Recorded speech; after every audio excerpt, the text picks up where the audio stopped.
बयान छिंदवाड़ा से आया है और यह बयान पूर्व मुख्यमंत्री कमलनाथ ने दिया है। इस बयान से यह जाहिर है कि विधानसभा सत्र पर सियासत अभी भी जारी है। बयान के जरिए पूर्व सीएम कमलनाथ ने सरकार पर निशाना साधा है। कमलनाथ का कहना है कि विधानसभा चलाना सरकार की जिम्मेदारी है, सरकार मुद्दों से बच रही है।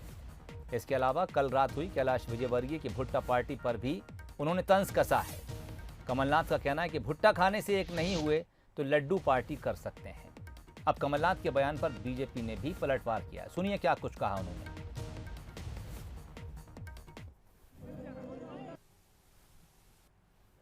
संसद चलाना और विधानसभा चलाना सरकार की जिम्मेदारी होती है। विपक्ष से बात करके, तालमेल बना के, बीच का रास्ता ढूंढ के। इस दफे विधानसभा शुरू से ही उन्होंने 4 दिन की ही बुलाई। उससे उनकी नीयत समझ सकते हैं कि वे नहीं चाहते थे कि उनकी किसी बात का खुलासा हो। तो करें क्या? हम क्या सजावट के लिए बैठे हैं?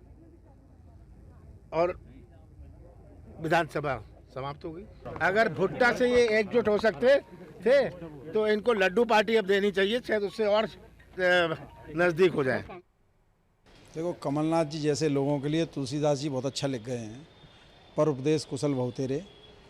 कमलनाथ जी, कभी आप भी तो ये प्रयास करो, वे सब एक मंच पे कभी आएँ, भुट्टे खाएं, लड्डू खाएं। ये हमारी संस्कृति है। देखो, मिलना, भोजन, पंगत और संगत, ये हमारे काम की पद्धति है। अब हम कोई दूसरी पार्टी तो कर नहीं रहे जिसकी चर्चा आपकी सरकार में होती थी कि इसका माफिया उसका माफिया, वो वाली पार्टी तो हम कर नहीं रहे।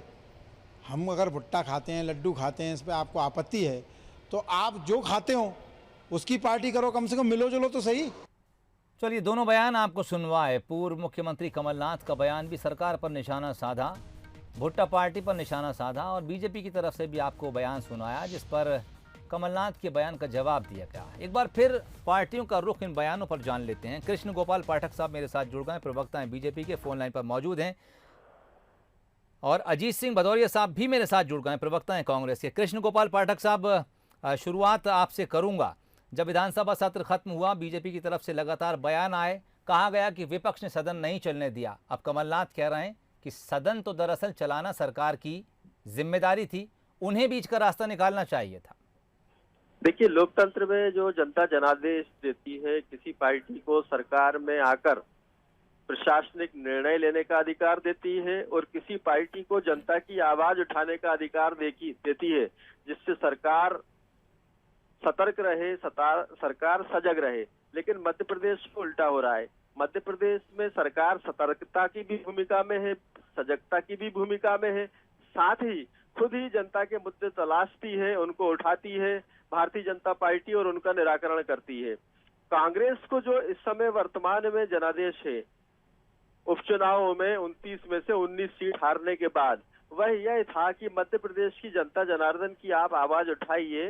विधानसभा उसका सबसे उचित फोरम होता है जहां मंत्री प्रत्यक्ष रूप से जवाब देते हैं, और कांग्रेस जनता की अपेक्षा और भावनाओं में विधानसभा पर खरी नहीं उतरी। भारतीय जनता पार्टी और विधानसभा अध्यक्ष की ओर से लगातार विपक्ष के साथ विधानसभा अध्यक्ष जी के कक्ष में बैठक भी हुई। सभी से सदन को सुचारू रूप से चलाने का अनुरोध विधानसभा अध्यक्ष जी द्वारा किया भी गया। लेकिन कांग्रेस पार्टी ने न सिर्फ मध्य प्रदेश में बल्कि देश की लोकसभा और राज्यसभा सभी में जिस तरह का आचरण पेश किया है, वह यही दर्शाता है कि वास्तव में जनता की नब्ज से कांग्रेस पार्टी उतर चुकी है। और मोदी सरकार और भारतीय जनता पार्टी की मध्य प्रदेश सरकार ने ऐसा कोई मुद्दा या ऐसा काम छोड़ा ही नहीं है उठाने के लिए कांग्रेस पार्टी के लिए, जिसकी चर्चा वो विधानसभा में कर पाती।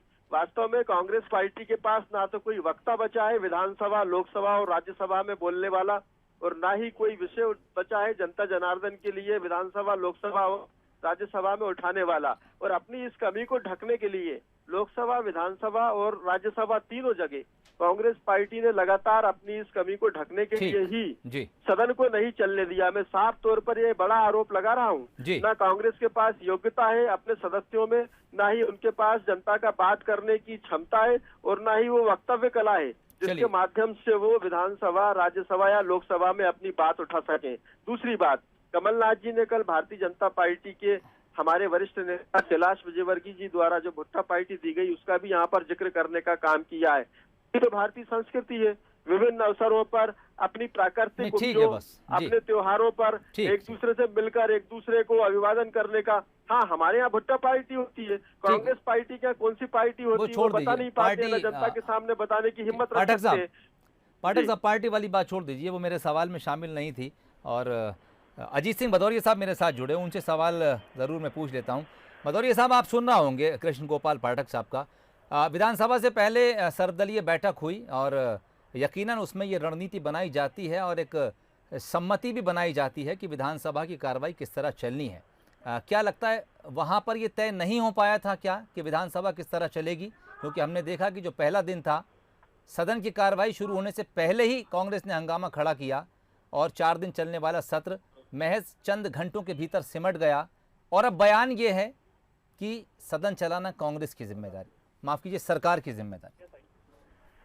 देखिए सोहेल जी, बिल्कुल निश्चित रूप से जो सत्तारूढ़ दल होता है उसकी जिम्मेदारी है सदन को चलाने, क्योंकि लोकतंत्र का सबसे बड़ा मंदिर है।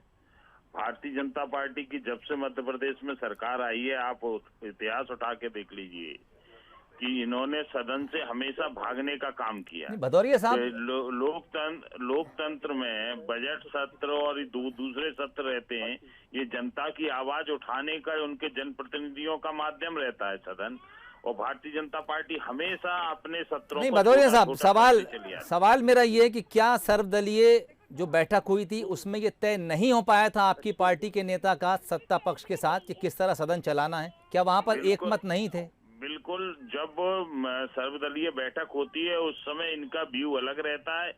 ये अच्छी तरीके से जानते हैं, समझते हैं जी कि यहाँ पे बात कुछ और करो और सदन के अंदर जाके कुछ और करो। आज आप अगर किसी भी विधायक से बात कर लेंगे तो आप उनकी सबसे पहले शिकायत ये देखेंगे कि वो अगर 10 प्रश्न लगाते हैं तो हो सकता है उनका एक भी प्रश्न पटल पे नहीं आए, हो सकता है एक आधी प्रश्न पटल पे आए। तो भारतीय जनता पार्टी की जब से सरकार आई है, सत्रों की अवधि देखिए, 2 दिन, 4 दिन, 6 दिन अधिकतम।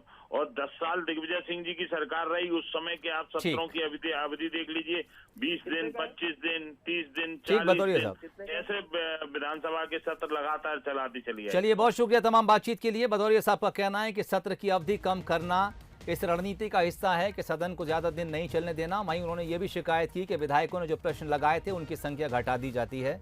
ऐसे में ना कांग्रेस इस बात की जिम्मेदारी ले रही है कि सदन अपना कार्यकाल पूरा नहीं कर सका, 4 दिन का सत्र पहले खत्म हो गया, और इधर सरकार भी विपक्ष पर हर तरह का आरोप लगा रही है। उसका कहना है कि हो हल्ला और हंगामे के बीच सदन को स्थगित करना पड़ा।